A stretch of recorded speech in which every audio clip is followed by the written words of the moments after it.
Ran into Adam Schefter here on the Bristol campus. Let me guess. We're doing it right here. We can't. Yeah, what's to do it? This is it. Wow. This is it. Well, because we got people in our studio. You got places to be, man. We don't want to take your time all day. You know. Here's what I want to know. Where's your favorite place to go talk on the phone and go text on campus? I have no particular place. Like, really, my friends just asked me. They've never been here before. My friends Jeff and Debbie Wilp over here visiting for the day. They said, "Do you have an office here?" And I don't. I just work out of the NFL studio the entire time. And I'm in the studio. I make that my home, and that way I don't have to leave, and it's works out pretty well. And when you call us, you call from the NFL Live studio, right? On Mondays, that's where I call from. Yeah, so that's you guys should stop by there at some point and check it out. It's honestly a tremendous studio. Like, it's beautiful. We were just there earlier, but you were in the zone. Yeah, you were doing. I texted you, and I go, "Hey, look up! I'm right in front of you." But you were like doing 1,000 different things. You didn't? Did not get that You text. sent it to the wrong phone. Maybe the wrong Schefter. I don't know. I'll have to look it up. Never got that text. Okay, all right. Have I always responded to you always? 1,000% of the time. That's never why got that text. You were in the zone, man. I never knew. I never not respond to a text to anybody ever. That doesn't happen. Well, see, that was our fear, is that we were going to see all of a sudden you tweet out something crazy was going on in the NFL because you were clearly focused on something. So was something going on. What time did you walk in there? It was what, 30 minutes ago, 40 minutes ago? It was 11 o'clock hour. Right, exactly. I was on the phone, and I was on the phone with somebody talking to them, and I got a text, insanity in Detroit. I'm like, insanity in Detroit? What's that? As I'm on the phone, I text back, firings. Oh, okay.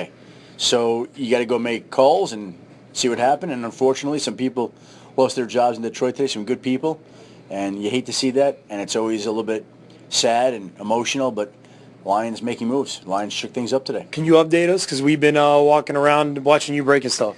No, they fired their president, Okay. Tom Lawand, who has been a member of that organization as long as I know. Wow. They fired their general manager, Martin Mayhew. So you're making organizational changes, big changes to the top of your hierarchy. That's a big deal. And the timing of it is odd. It's November 5th. We're midway through the season.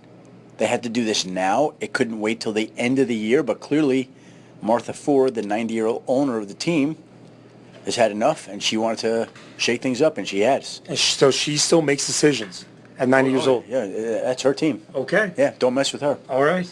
Now, we big Thursday night game tonight. Johnny Manziel going to start for the Browns. Cincinnati, are they really as good as they look right now? Yeah, they're unbeaten. They're as talented a team as there is in the NFL right now.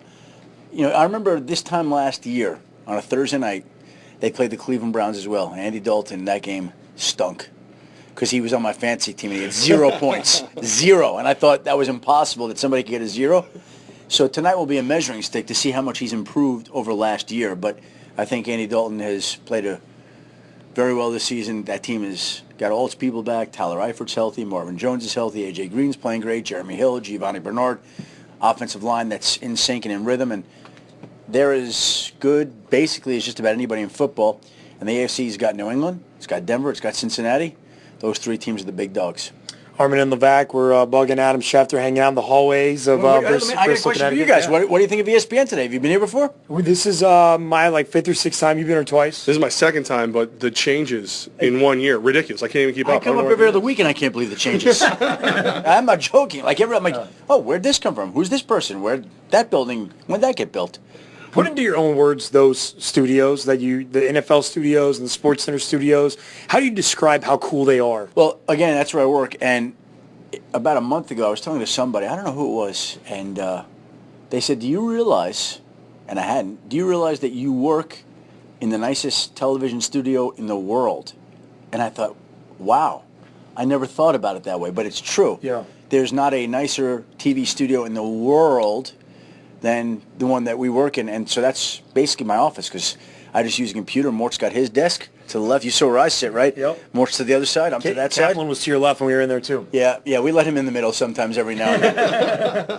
Very nice. No, last time when we were here, you were like the phantom of ESPN. Everywhere we looked, there was Adam Schefter on a cell phone. You're over here, you're over there, you're up in the windows. Do you ever sit still?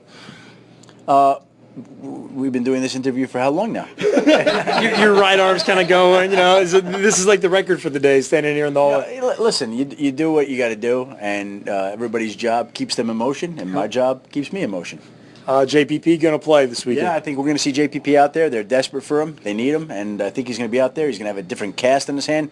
I think there'll be a tremendous amount of fashion. I don't think that we will ever be as intrigued about a person's hand and how it relates to his performance, as we will be this Sunday when he plays against the Tampa Bay Buccaneers.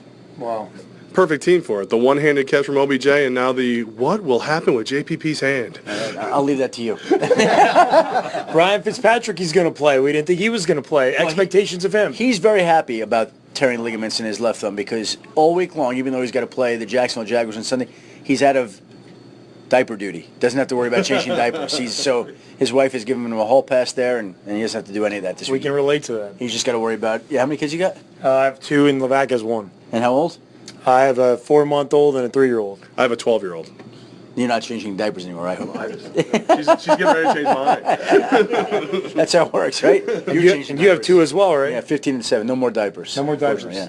Very cool. Just lots of headaches. Yeah, I hear you, man. Well, thanks for letting us bug in the hall weekend. This was really cool. Thank you very much. I see a Michigan helmet down the hall. You want to tackle the Notre Damer over here? No, I would not tackle Derek. No. Enough people have had enough difficulty bringing Derek Brown down. I don't need to be the one that makes that mistake, believe me.